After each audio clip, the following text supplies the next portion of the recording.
So Christmas time, I think we can all agree, it's supposed to be this magical time, or it feels like everyone else is having a magical time. But some of us just aren't really having that same experience. I mean, mental health at Christmas, it's going to be at an all-time high, and it's because of the pressures of the outside world. And what I really want to talk about is just how to simplify that back down so you can actually enjoy Christmas without feeling like your mental health is going to an all-time peak and spiraling out of control. So what are the reasons for that? The pressure? Is it the excitement? Is there too many lights? Is it too bright? Is it an overload? Is it an explosion in your brain? Is it social media pressing it too hard? Is it just the media pressing it too hard? What does Christmas look like for you? For me, Christmas can be really quite difficult. No family, I don't get to see my kids, my mental health is suffering, my anxiety's going up, I'm feeling the loneliness creeping in, and things just look darker and darker, and they're far from magical, and they're far from exciting. Are you worried about the purse strings? Are you worried about the financial aspects? Are you starting to max out your credit card because you're just wanting to get that special present for somebody? Perhaps there's a different way to look at it.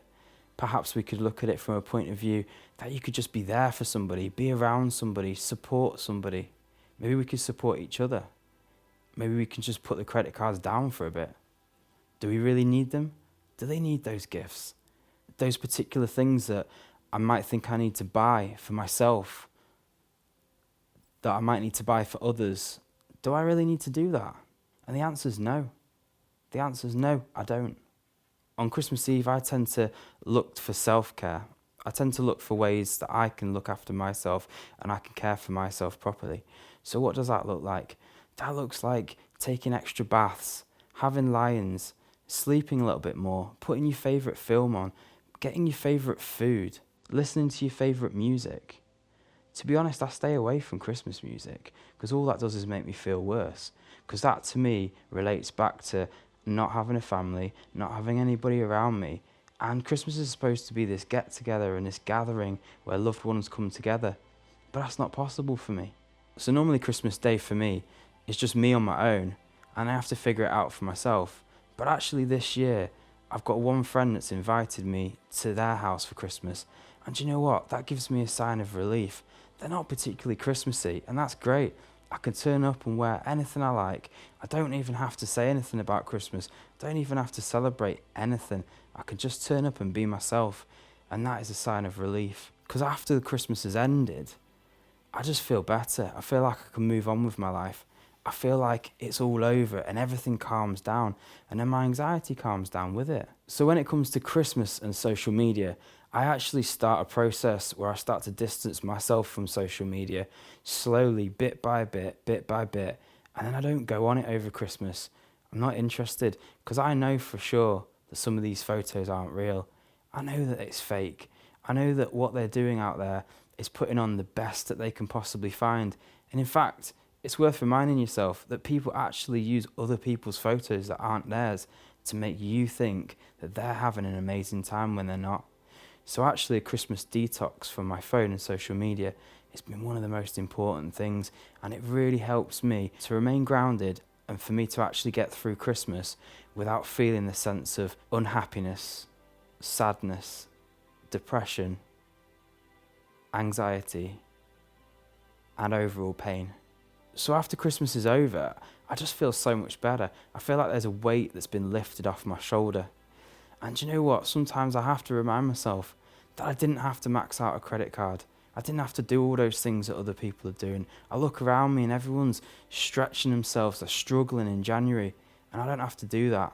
I remember Christmas wasn't always like that. I remember when it was hectic, when everybody was laughing, they were joking, there was food, there was drinks, there was music, and it was quite the opposite. But internally, I was really struggling.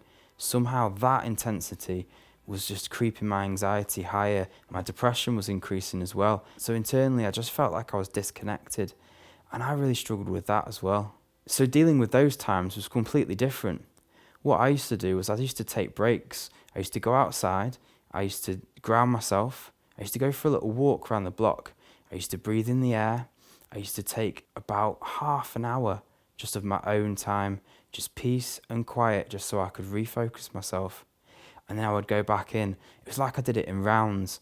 It was like one day was like 8 rounds. I'd do 4 in the morning and I'd do 4 in the afternoon. And then every now and again, I'd just take a little break. I'd go to the toilet, I'd splash my face with cold water, and I used to take a moment in there. I used to do some breathing exercises in the toilet, and then I would go back again.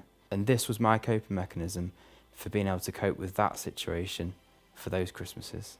So at Christmas time, we're all in it together. You're not alone. Everybody struggles in different ways. Perhaps sometimes it's the overstimulation of too much. Sometimes it's the loneliness and the separation of nothing, of being alone. But neither's right nor wrong. It's important that you do what's best for you and don't let other people tell you what you should do at Christmas. So all year round, we've got so many Hallmark holidays, and they became such a problem for me because you're supposed to feel a certain way on that day, or that's what they like you to think. But you don't. You don't have to feel any way on any day. And part of anxiety and part of depression and getting through that is taking a day at a time. We take one day at a time, every single day, and we don't have to make it any more complicated than that. And that is the one thing that I always remember in my mind. It doesn't matter what day it is tomorrow. We don't have to label it. It's just another day, and we're going to get through it just as we did today, just as we did yesterday.